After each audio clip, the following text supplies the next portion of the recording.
Nos encontramos, queridos hermanos, en la celebración del año paulino, que comenzó el 28 de junio del 2008 y terminará el 29 de junio del 2009, fiesta de San Pedro y San Pablo.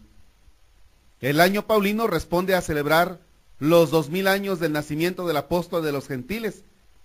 Este día celebramos la fiesta de la conversión de San Pablo, aunque es el tercer domingo del tiempo ordinario del ciclo B. Sin embargo, por encontrarnos en un año tan especial, le damos prioridad a esta celebración, dejando algunas lecturas. Dios, queridos hermanos, llama en todos los tiempos, como llamó a San Pablo.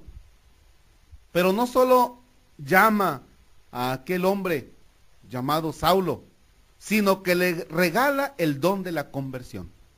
Y quisiera meditar con ustedes algo que los sacerdotes de la diócesis de Orizaba, del decanato de la ciudad de Orizaba, hemos tratado de preparar y desde luego que sacamos aquí también de alguna página web. ¿Qué es la conversión? La palabra conversión en su sentido original significa girar, cambiar de actitud, volverse hacia otro lado. Casi siempre estamos pendientes de nosotros mismos. Lo primero es nuestra salud, nuestro dinero, nuestra familia. Lo demás y los demás, incluso Dios mismo, no nos interesan, o si nos interesan, es tanto cuanto puedan contribuir a que nosotros estemos bien. Queremos que todo ocurra de acuerdo con nuestras razones, con nuestros sentimientos, con nuestras creencias. Pues bien, convertirse es cambiar de actitud, volvernos hacia Dios, permitir a Dios ser el Señor de nuestras vidas, es decir, de nuestras razones, de nuestros sentimientos, de nuestras apetencias. Dejar que Dios ejerza su señorío de Dios, subordinar nuestra voluntad a la suya. Somos siervos del Señor. El Señor es el que manda en nuestra vida. Nuestra tarea es escuchar y obedecer a la palabra, a la voluntad de nuestro Dios y Señor. La conversión nunca es un acontecimiento puntual e improvisado, aunque a veces así no lo parezca. La conversión es un proceso. Primero el rumor lejano, manantial que va formándose casi imperceptiblemente en nuestro interior. Al final estalla, ya no nos cabe dentro y grita y se proyecta al exterior. Entonces decimos que nos hemos convertido. Pero Dios nos ha estado llamando todos los días, aunque nosotros creamos haber oído únicamente el último grito y la llamada final. Toda la vida es un proceso de conversión. Hoy celebramos la conversión de San Pablo. San Pablo fue siempre una buena persona, porque siempre actuó con radicalidad de acuerdo a sus creencias y a sus razones. A él le habían enseñado que la ley de Moisés salvaba, que el cumplimiento de la ley era el único camino para encontrarse con Dios. San Pablo creía que todo el que dijera y enseñara otra cosa era un blasfemo, un enemigo de Dios, alguien que mereciera ser destruido. Por eso él pensaba que San Esteban había sido apedreado justamente, porque se había atrevido a decir que la fe en Jesús, el Salvador, era superior a la ley de Moisés. Pablo no había tenido inconveniente en ser colaborador en el asesinato de Esteban, pero la sangre del protomártir, Esteban, había regado el alma de Pablo y le había predispuesto a escuchar la voz del elegido de Dios, del Jesús de Nazaret al que él perseguía. Y se cayó del caballo y se convirtió, y arrodillado ante el Nazareno se atrevió a preguntarle: ¿qué quieres que haga? A partir de ese momento, Pablo dejó a Dios ser Dios y él se convirtió en su siervo, en su seguidor, en el fundador de muchas comunidades cristianas, en el apóstol de las gentes.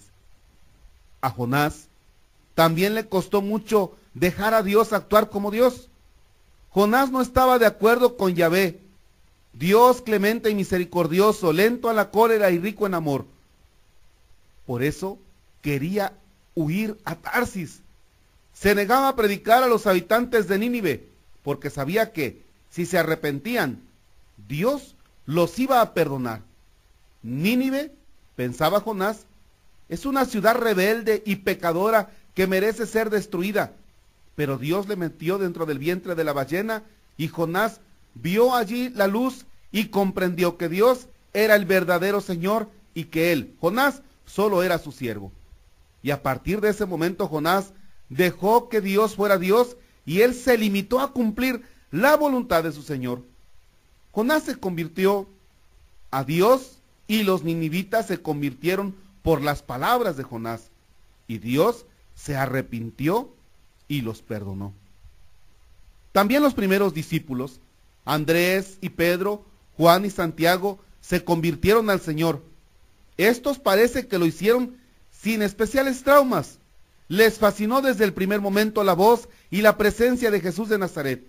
Eran judíos observantes de la ley de Moisés, pescadores que se negaban a la vida, se ganaban la vida echando siempre sus redes en el lago. Jesús les dijo que quería hacerles pescadores de hombres y ellos obedecieron de inmediato y dejando las redes le siguieron. No se convirtieron de una vida pecadora a una vida santa, se convirtieron del cumplimiento de la ley de Moisés al seguimiento de Jesús de Nazaret, el Mesías prometido en las Escrituras.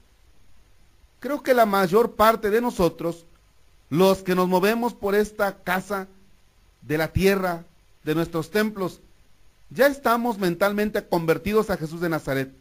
Lo importante es que nos convenzamos que la conversión debe ser siempre un proceso ascendente que solo termina en el último momento de nuestra vida, cuando nos encontremos definitivamente con el Señor que nos llama. Aquí termina el texto que hemos tomado de la página web. Primero, ahora para terminar, aprovechemos este tiempo y pidamos a título personal la gracia de la conversión, que cada día tengamos presente a Dios en todos nuestros planes, en nuestra familia, en nuestro trabajo, en nuestros proyectos. Segundo, sin afán de enjuiciar, al hablar de conversión, pensamos seguramente en muchos de nuestros familiares y amigos que no quieren saber nada de Dios, que lo rechazan o simplemente les es indiferente. Pues hoy aprovechemos este día y pidamos a Dios, por intercesión de San Pablo, que abran su corazón a Dios para que un día les haga partícipes de la vida eterna. Que así sea.